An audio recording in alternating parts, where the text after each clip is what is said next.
Hello mga kaibigan, maligayang pagdating sa aking channel. Ang panayam ni Tuba Buyet Usten kung saan inihayag niya ang kanyang mga paboritong pelikula ay sumailalim sa isang barrage ng kritisismo. Sinabi ng aktres na si Tuba Buyet Usten sa isang panayam, "Ano ang iyong tatlong paboritong pelikula?" Sinagot niya ang tanong. Hindi namin makita si Tuba Buyet Usten sa mga screen, ngunit nahuli namin siya sa social media.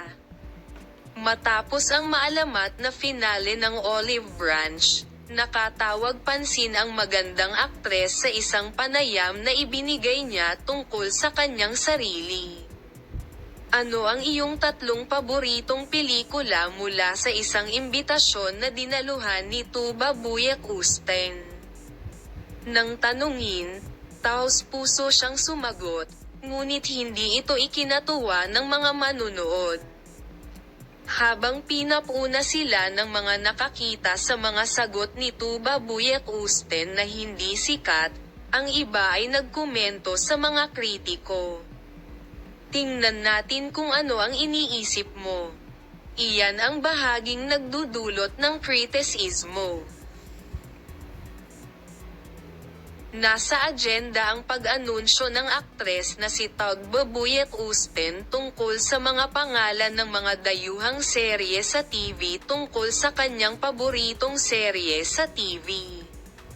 Ang mga tugon sa panayam ng aktor ay nagmumungkahi na ang komunidad ng sining ay pinapatay ang sinumang kumakanta ng mga sikat na pelikula, kaya nagbibigay sila ng mga ganoong sagot.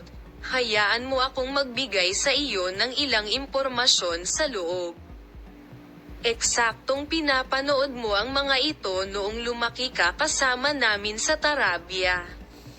Kapatid, huwag ka magsalita ng walang kwenta.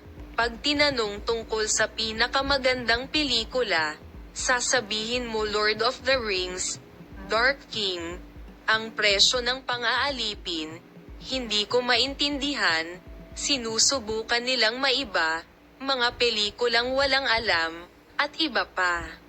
Nakatanggap ako ng mga nakakagulat na komento tulad ng, "Oh my God." Ang pagpapangalan ni Tuba Buyet Usten sa naturang TV series ay pinag-usapan sa social media. Salamat sa lahat ng nanunood ng Video Palem. Makita ka sa mga bagong video.